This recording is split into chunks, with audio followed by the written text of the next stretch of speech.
So here's a simple, dirt cheap way to mount your spare tire.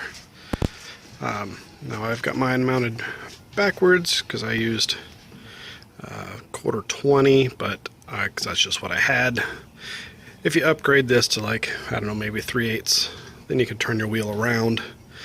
But I tried and it sags the bolts too much. So anyways, there's not much to it. Just a little bit of angle iron with 4 holes drilled in it, and all thread, and well, I think it's 6 nuts, 3 on each side, and some washers.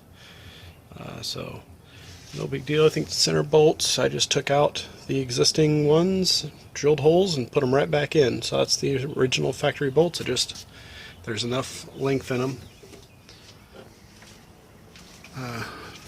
to use them to add to this. So pretty simple and dirt cheap.